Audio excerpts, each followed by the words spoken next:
दोस्तों नमस्कार। आज की चर्चा में दो मुद्दों को मैं आपके सामने लेकर के आया हूं। पहला मुद्दा बीएसपी सुप्रीमो मायावती से जुड़ा हुआ है।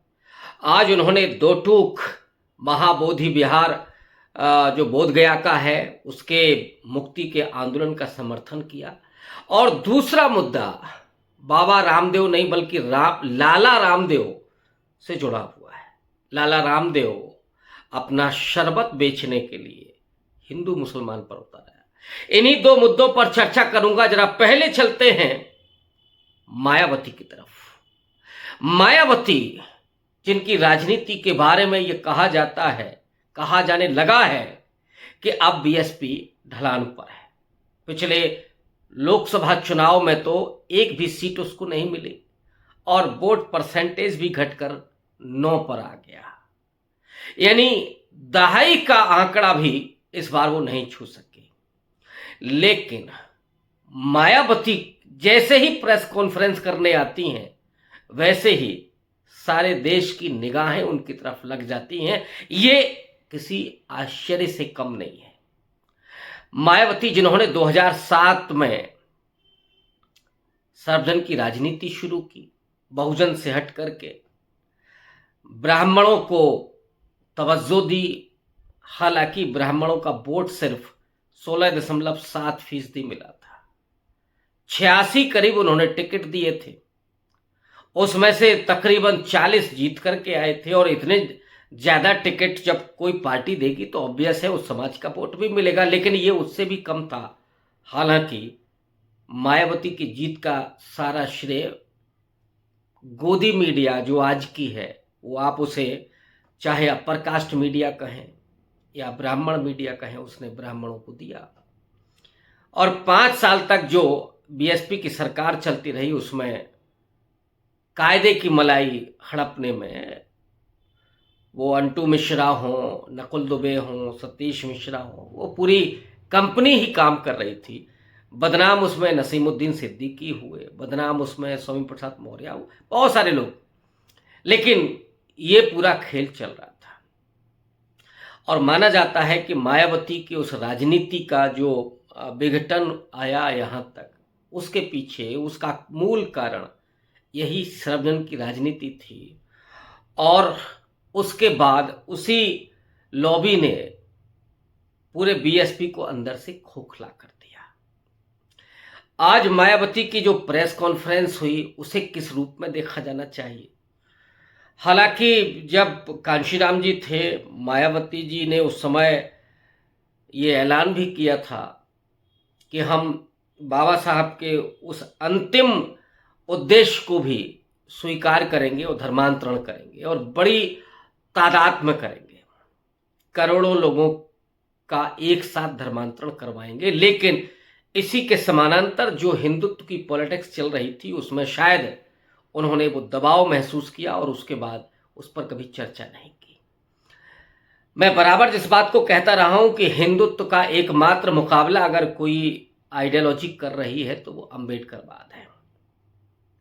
और हिंदुत्व सनातन के बरक्स, हालांकि सनातन शब्द भी अपने आप में बुद्धिज्म से निकल करके आया, लेकिन आज सनातन मन वैदिक परंपरा, वो हिंदू धर्म, और हिंदू धर्म से भी ज्यादा मैं कहूं हिंदुत्व, तो हिंदुत्व और सनातन में का जो गड्ढमड्ढ हुआ, उसका जो अटैक इस समय है, ये अटैक सिर्फ मुसलमानों पर ही नहीं है, ये अटैक सिर्फ मस्जिदों पर ही नहीं है, मदरसों पर ही नहीं है, बल्कि ये आक्रमण तो ईसाइयों पर भी उतना ही गहरा है, उतना ही भयानक है।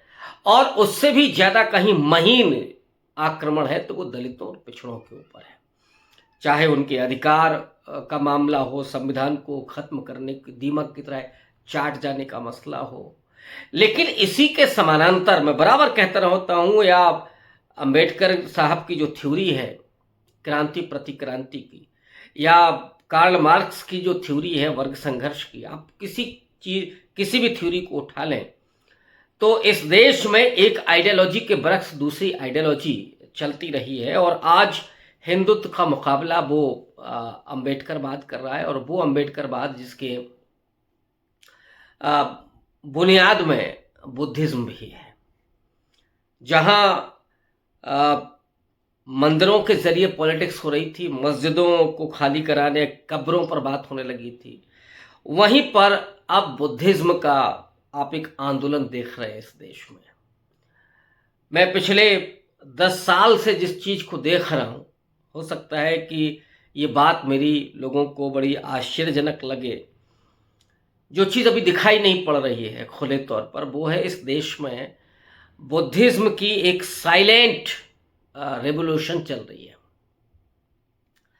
और वो बुद्धिज्म मैंने उस पंजाब में भी देखा जो सिखिज्म की धरती है, और वो सिख धर्म जो हिंदुत्व की उन तमाम बुराइयों और विसंगतियों से ही एक तरह से प्रतिरोध करते हुए पैदा हुआ था, वहाँ पे भी अब वो बुद्धिज्म करवटें ले रहा है। उत्तर प्रदेश जैसे धरती पर, बिहार जैसी धरती पर जो पुराने गढ़ हैं एक तरह से बुद्धिज्म के, सम्राट अशोक के, और सम्राट अशोक वो कि जिसने ये कहिए कि इस देश का जो पहला अखंड भारत का निर्माण किया, और वो व्यक्ति शासन और सत्ता के उस पूरे आडंबर, उस गुरूर, अहंकार में नहीं फंसता है, बल्कि अपने बच्चों को वो धर्म के प्रचार के लिए भेजता है। उस धर्म के प्रचार के लिए जो दुनिया में शांति, सहिष्णुता, कल्याण, इस सब की बात करता रहा है, और उसी की वजह है, वही कारण है सम्राट अशोक के जो धर्म को प्रचार का जो कारण था कि आज दुनिया के 50 से ज़्यादा देशों में बौद्ध धर्म का परचम लहरा रहा है, लेकिन इस देश में वो ख़त्म कर दिया गया। और इसीलिए डॉक्टर अंबेडकर ने जब 1956 में नव बौद्ध यान की बात की और उन्होंने बुद्धिज्म को स्वीकार किया, उनके लाखों अनुयायी उस समय आए थे, लेकिन वो कहीं रुक गया था। जब हिंदुत्व का अटैक हुआ तो वो एक नए तरह से अब उसका उभार शुरू हुआ है। महाबोधि विहार जो बोध गया का है, उसका जो आंदोलन है, वहाँ पर जो गैर बुद्धिस्टों की भागीदारी है, उसके ट्रस्ट में, उसके प्रबंध समिति में, उससे मुक्ति का जो आंदोलन चल रहा है, ये आंदोलन काउंटर करता है उस हिंदुत्व को। इसलिए मैं कहता रहा हूँ कि इस देश में एक साइलेंट रेवोल्यूशन चल रहा है हिंदुत्व के खिलाफ, और वो बहुजनों का आंदोलन है। मायावती ने आज उस आंदोलन का समर्थन ही नहीं किया।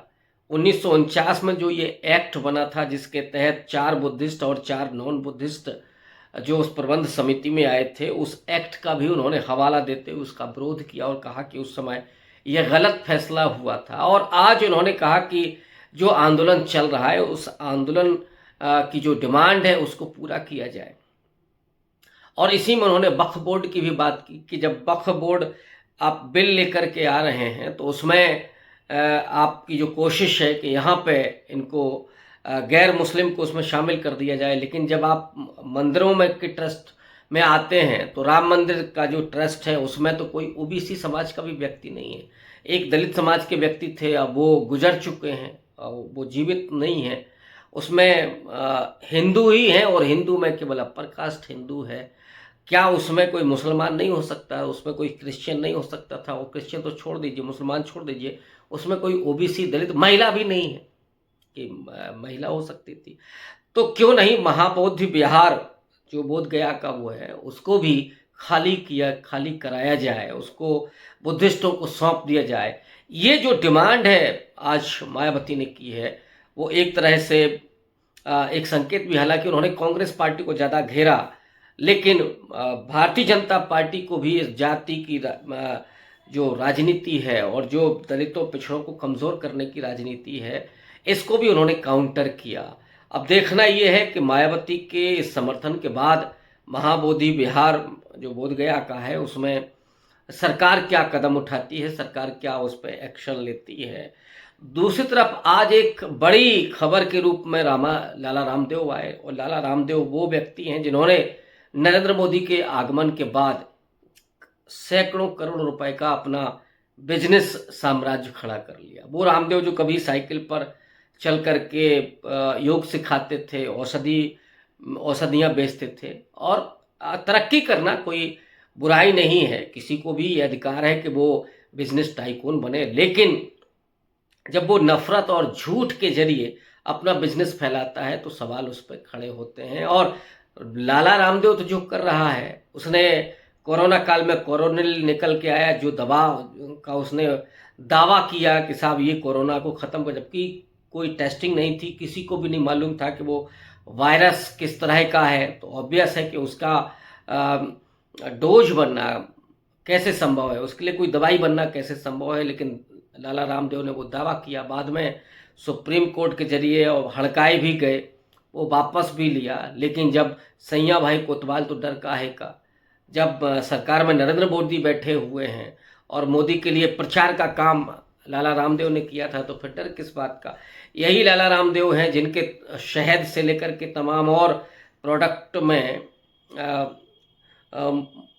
मिलावट पकड़ी गई और बदमाशी चोरी पकड़ी गई, झूठ लाला रामदेव लगातार बोल रहे हैं। तो वही लाला रामदेव आज जब शरबत लेकर के आते हैं, गुलाब शरबत, तो ये कहते हैं कि साहब एक शरबत पिछले सैकड़ों साल से जो चल रहा है, वो शरबत लोग पी रहे हैं। वो शरबत जो है, वो जो उससे कमाई होती है, उससे मदरसे बन रहे हैं, मस्जिदें बन रही हैं। तो वो एक शरबत जिहाद है। लाला रामदेव ने ये शरबत जिहाद एक नया टर्म ईजाद कर लिया है नफ़रत के लिए। तो नफ़रत की जो फैक्ट्री है वो बड़ी बड़ी विस्तृत होती जा रही है, और उसमें अपना शरबत कहा कि ये होगा तो इससे गुरुकुल खुलेंगे, ये सब करेंगे। रामदेव की ये जो बकवास है, ये जो भाषा है, वो इस देश को कहाँ लेकर के जा रही है, इस देश की बुनियाद को किस तरीके से कमज़ोर कर रही है। एक बिजनेसमैन जो अपना शरबत बेच करके बिजनेस कमाएगा, जो करोड़ों रुपया पैदा करेगा, वो किस तरह से लोगों के भीतर नफ़रत पैदा कर रहा है, और या राजनीति ने जिस नफ़रत को पैदा किया है उसका वो फ़ायदा उठा रहा है और ख़ुद उसमें अपनी भूमिका भी अदा कर रहा है। लाला रामदेव की ये जो हरकत है, उस हरकत पर ये देश शर्मसार होगा। अव्वल अगर कोई और सरकार होती तो इसकी जगह सिर्फ जेल में होती, इस तरह की भाषा बोलने के लिए। ये देशद्रोह का आरोप इस पर लग सकता था, लेकिन सरकार जब खुद की हो, तमाम गोदी मीडिया के चैनल्स क्या बात करने के लिए आएंगे? इस पर नहीं आएंगे, क्योंकि उसके प्रचार के जरिए गोदी मीडिया के चैनल्स भी पैसा कमा रहे हैं, तो वो कभी नहीं आएंगे, कभी इसका क्रिटिसिज्म नहीं करेंगे। लेकिन रामदेव की जो भाषा है, उस भाषा से ये तो तय हो चुका है कि इस देश में अब हिंदू मुसलमान करना कितना आसान हो गया है। और जिसको भी इस तरह की कमाई करनी होती है, इस तरह का धंधा, और ये राजनीति भी आज के हिंदुत्ववादी जो सरकार है उसके लिए भी राजनीति धंधा हो गई है। उनका मकसद इस देश के लोगों की तरक्की नहीं है, नौजवानों को नौकरी देना नहीं है, किसानों के लिए फसल के सही दाम देना नहीं है। उनके लिए तो सिर्फ और सिर्फ अपना वर्चस्व कैसे बनाए रखा जाए, ये एक मकसद हो गया है। और उसके लिए हिंदू मुसलमान करना, आपने रामनवमी के जुलूसों में देखा होगा या और होली में देखा होगा, अभी औरंगजेब की कब्र खोदी जा रही थी। इन हालातों में देश की बुनियाद जो कमज़ोर पड़ रही है, देश में जो विभाजन पैदा हो रहा है, जो नफ़रत की खाई चौड़ी हो रही है, उसने देश को एक नए चुनौती के सामना करने के लिए खड़ा कर दिया है।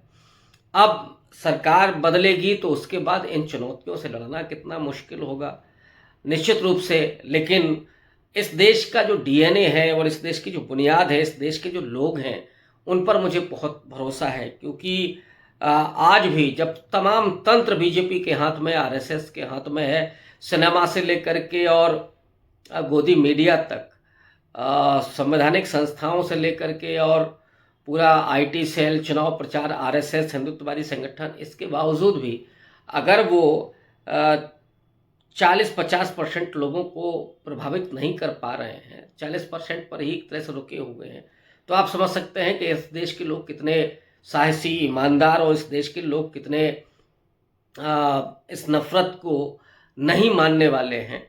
तो अब देखना होगा कि इसका क्या असर होता है आने वाले वक्त में, और रामदेव से लेकर के मायावती की जो भूमिका है वो इस देश की राजनीति को कैसे बदलती है। शुक्रिया।